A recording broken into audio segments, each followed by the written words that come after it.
unique style, witty humor, and engaging content quickly garnered a large following and became one of the prominent voices in the Ghanaian online community. He has been featured on CNN, Advanced Media, and many reputable platforms. Please put your hands together for Kwadwo Sheldon. AKA. Beautiful. Okay. But next is an award-winning Ghanaian blogger, content creator, radio personality, publicist, social media marketer, and event promoter. Ladies and gentlemen, please put your hands together for Felix Adomako Benson. Zion Felix. Can I please have 2 mics, please? Can I have another one?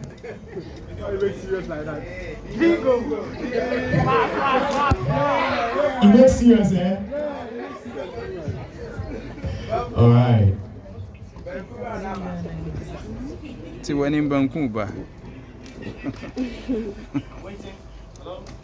Two main personalities as far as the online community is concerned.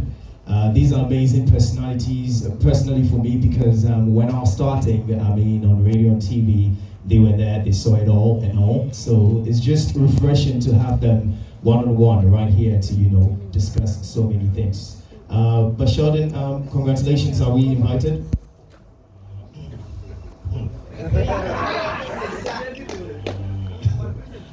Time is wrong. When the time is near, huh? Okay, beautiful. All right, so first and foremost, for a lot of people who probably might, I think everybody knows them. Everybody. If you don't, please raise your hand so they can properly introduce themselves. Oh, there are a lot of people. Well, Sheldon, who are you? Okay, so I'm that guy. Yeah, so I'm Kwadwo Sheldon.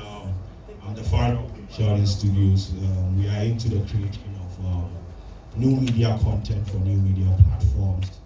We have flagship shows on our platform like the Hour of the Day, the Breakdown, on this street show of the day. A whole lot, the Face Off show too. So we are basically into the creation of new media. And pro, yes, big ups to the guy shouting pro. I say, yeah, so yes, we are basically into the creation of new media content. Okay. Zion, yeah. Who are you, please? So, I do everything entertainment. I interview celebrities. Apart from Shatawale, there's no celebrity in Ghana that I'm not. You haven't interviewed Shatawale yet? Not yet. Why? I don't know. Is there something in particular about him? You're afraid of him? Yeah, so I interview celebrities. I used to do radio. I do promotions. I work with almost all the big brands here in Ghana. I've been doing this for 11 years. So anything online here, I be there. Facebook, Instagram, Twitter, TikTok, YouTube, Twitter, they are not there, but apart from Twitter, we're almost everywhere. Okay. So I feel this is loud. Okay, fantastic. Please a big round of applause for them once again. Okay, so someone was saying, I believe everybody here started off the journey probably by themselves, and where both of you have reached, we've realized that, now you've employed people. It's a bigger space now. So take us from the journey, how it's actually started, and now where you've actually reached, the influx of getting employers or employees, employing them, making the place a little bit bigger. We want to know, because somebody started from a lower point and got to a higher point, and this is where you guys are to as well, so we really want to know about that. So I'm sure there are people here that are familiar with the journey that I've been on. But then so I was drafted into media at OMG Voice. I came to OMG, Zion was there. Zion is like, before we discovered new media, was there. So I was drafted to OMG as a social media manager.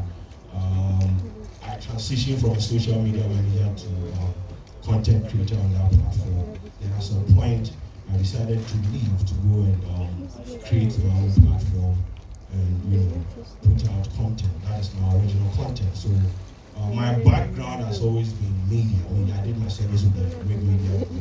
So I've had the privilege to understand some of the media greats like Kwadwo, Sadiq, a whole lot of them, you understand. But then yes, I transitioned from, as I said, I left OMG and decided to start my own platform. I started with the skits on Instagram. It was working. I mean, the backlash and everything, I used to get the traction that I wanted. But the scalability in terms of trying to, do this thing on a larger scale or a bigger scale, I didn't see, it wasn't there. It wasn't reflective of what we were doing or what we were seeing in the back end. So at some point, I think the COVID era, I decided to enter into the creation of long-form content, which is for YouTube. Now I started alone, I was just basically doing it. Yes, so it got to a point that I had to bring in people because once again, I have always had the mindset that I'm going to do this thing and scale it to a point where I have people working with me. Because if I wanted to do it with just Steve Fish, that's my partner, I would have just been in the wild room and shooting. But the dream was to do it, scale it, and get people to come on board. Also, with what we were doing, I was basically doing a visual on my platform. So I basically became monotonous and everything. So I had to bring in people like other creators to come on board, to come and join me so that we create together.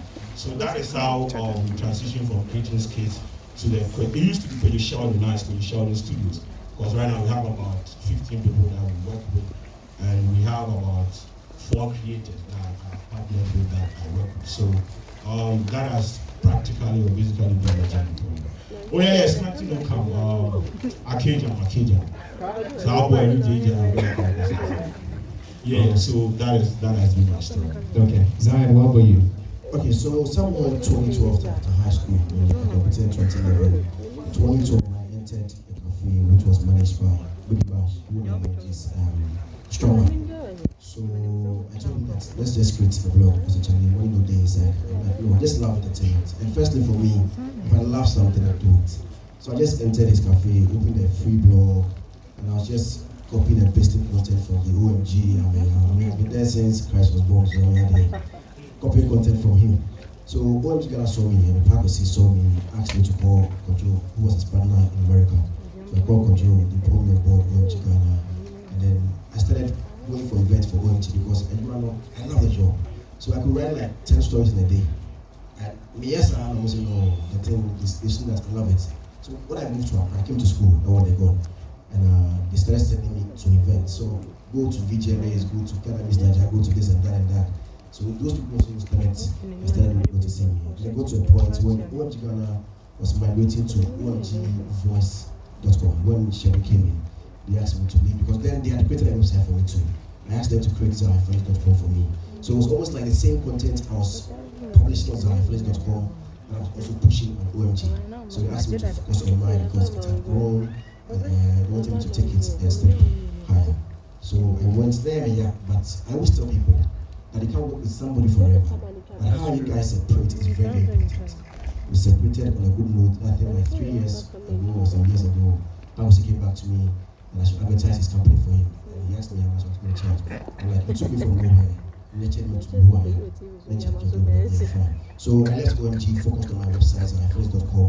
And I used to get content from shows to publish on my YouTube platforms. In the past, whenever you go for events, anytime you come outside, all the pictures you see Amade Breast pictures and logos on it. It got to even a point he created just a website for just pictures. I think GH Flex or something. Everything was Amade Breast pictures. And I said, okay, nobody get videos to watch. If somebody's in the northern parts of Ghana, somebody's in China, US, and it's not able to come to AICC, how will the person be able to see visuals from the event? Because everything is picture. So then let me start posting videos from events. So I started posting videos from events on my YouTube page. The quality was very bad. Was that money no day? So the camera, something small big. So it got to a point I realized events weren't happening like I wanted them. So the videos I was getting from like platform weren't that much. So then let me start interviewing celebrities. I started Celebrity Riders at first where I was, it's like a car karaoke. I was sitting in a car with celebrities, interviewing them. It wasn't easy. Getting an entertainer, bringing the car, interviewing him or her in the car wasn't a joke. So I got to a point I was like, it is once a week. I love the job that I do. So I always want to do something. So I'm like, once a week is not good. Let me just create something and get maybe content each and every day. And then I took that task to publish a content a day on YouTube. It's not easy. For like 4 or 5 years now, every single day I post a content on YouTube. Content creation is something easy, but it wasn't easy in the beginning. So I mean, you can't create content every day and say you're going to do everything by yourself. Right now, as I sit here, I can shoot, I can edit, I can do everything myself. But if you say you're doing everything myself, I check. So now I have a lot of people. And aside the YouTube that I do, I also have the blog where I have writers. Now, to get me to an event, I'm doing edit because I'm always moving. So I also have people who also take coverage for events. So we have also not with Jaka, that means blend the people. But even aside the media side, get other things beside that. Nindano is actually blogging. So the blogging idea, if you're good, it's something that, as he said, actually do go forward, then you bring people on board. And now you all get people that we are helping. You don't also get something into their pockets out of the month. Beautiful. I thought you clapped for that one. Nice. Now let's tackle the challenges in the new build empire, because that is where we are now. We transitioned from way back and here we are now. Challenges. How are we tackling that? How are you tackling that too, as well as CEOs and things that you built as an empire for yourself? Yeah, so from where I sit, I always tell people I don't see myself as a CEO and entrepreneur. I really just one idea. Yes, but yes, that is the space that I find myself in right now. You see, I don't like to dwell much on the challenges because I can sit here and rant about 5,000 challenges, because yesterday I was trying to upload a video and the upload speed for an internet that I pay about 1,000 cities every 2 weeks for it. It was like 1 point something like that, something. So I was basically crying yesterday, but it's the passion that we have for the job, because if I have to sit and put out let's say 5 pieces of content every day, it goes beyond the challenges that I have faced a lot. Like we talk about platform dynamics, funding, how to even. I have always been a creator. I've never been in a position where I had to manage people. Now I have about 15 people that wake up and come to work and I have to manage them. And it is hard. I look at these people are looking up to me. You're supposed to steer them, you're supposed to guide them, you're supposed to mentor them. A whole lot of things they happen. But at the end of the day, I have people around me that are helping me make this thing happen. I have Steve, I have a whole lot of people look at this thing and they see like a guy just sitting in a room just ranting. Now I have had people work in the back end. Some shout outs to my wife though, yes. She's been like the Kwadwo Sheldon Studios.com website. She basically spearheaded that project, making sure we build that platform to the point that people don't even have to call us to even book us for anything. We just walk to the website, do everything, and we handle everything for you over there. So the challenges have been there, as I said, but I always let the work override it. And I always want to tell people that if you want to sit back and give excuses, a whole lot of them do. I will talk about the fact that even the underlying factor, the environment is not enabling. Because as a creator, you have to do like times 10 before I can compete with the people out there. You understand? Everything is against you. CPM rate, advert, the quality of the ads that they put on your video. You understand? There are funds that other creators in other countries they get access to. Which meets now number 5 years, you get access to. But you see, you talk to them and they go like, okay, we are working on it. I'm not going to sit down there and wait for you to work on it. So if I have to do the times 10 to meet you halfway, I'll do it. So challenges needed, they know. As creators in this country, they know.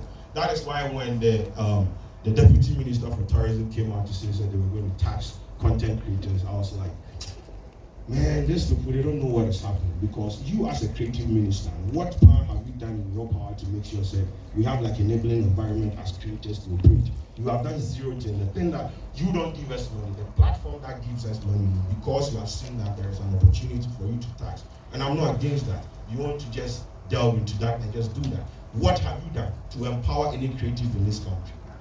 The hardest thing that they ever said to us was to involve ourselves in funeral tourism. That was something that a home minister had to come at us. It's all good, man. We will be there. The 2024 will be still good for us. Okay, interesting. Okay. So this job business, everybody knows that it's not a joke. Kwadwo, I've said it to her. Most of the times, I overlook a lot of things. It is not easy to be a creator, as all of us know. It is not a joke to be a creator. I have a friend in the UK who sent me a rate card. I think the lady has like 50,000 subscribers on YouTube. And she says, is this rate card okay? She was charging £5,000 for a month advert. And it's not even advertising like 10 times the whole month. I'm like, how do you charge £5,000 for a month? So if I give my rate card, and make it 1 year, but it is nowhere closer to what she's giving to people. There are a lot of things that, as Kwadwo said, I mean, if I go outside, if I'm in Germany, if I'm in the UK and I'm working, I feel okay. Charlie, it is way good when you're out there. But as soon as the plane lands at Kotoka, the weather changes. No, it's like, Charlie, things are not easy. But as I said earlier, I love what I do. So no matter what comes, the most important thing for me is to get the content from my audience. When I wake up in the morning, I'm able to get content from my YouTube, my Instagram, my TikTok, my Facebook, making sure that almost like every hour, on my Instagram is updated every hour. I feel happy. So I'm not here to like mention the things that I go through, because it's not a joke. Just this week, I interviewed over. I went to the studio. I leave everything to them because at least I can't come and sit there for it to edit. They uploaded a thing, I didn't even watch. I posted it later, I read comments. Zaya, your sound. I went to check, no, sound is bad. I'm like, do I have to come and sit by you for you to edit too? I go through a lot. That one. I'm like, do you have to come and sit by you as an editor? Like, you should, like, no, what can I check? So, I have to go, like, you have to drive to the person, do the interview, come back, come and sit down with you, do the switching. Like, even, there's certain things that I feel like, why are you switching? Can I be, I'm talking. Then the angle will be on the person who's not talking. I'm like, there's certain things, but all those ones, you just have to talk to them, maneuver around it, and move on. It's not easy, but just have to know that you love what you do, just move or keep on doing it, and then you become bigger than how you want to be. Okay, I just want to find out from the crowd, how many of us also do have people who you've employed? Okay. How many? How many? 4. How many? 5? 3? Okay. Okay. So how many do you have? Over 100? No. I think I have close to 15. 15? Just for the website and then the okay. media thing. Sheldon also said 15. Is that the cutoff point? Should we all employ? But even, okay, right now, I want somebody to add to the people who take coverage from me at events. So if after here you think you can follow events, but the thing is I'm busy. So if I employ you there, like rest assured, say like even today I have like 10 events. So if you think you are somebody and you have energy to work there, I need one more person to add up to the people who attend events for me. Salary day, okay, good. And you see, it's not even about the money. It's about the connection that you make. Yeah. And if you leave my media house, you've also established yourself and you also continue from there. As I left OMG now, that links to the bonus and then the chat house. As I now, still go to chat house. Every VGM is every miss like every event. So it's not about even just coming to work. It's about the things that you learn, it's about the connections, it's about the benefits you gain aside the one city that you get. Okay, so whoever gets the job, just know that I have my percentage there because I asked the question. So thank you very much. God bless you. Because if I go to any of them and they go tell you say JKD, you know they like you. Yeah, I know them. No VP. Anyways, So let's get into language as a barrier.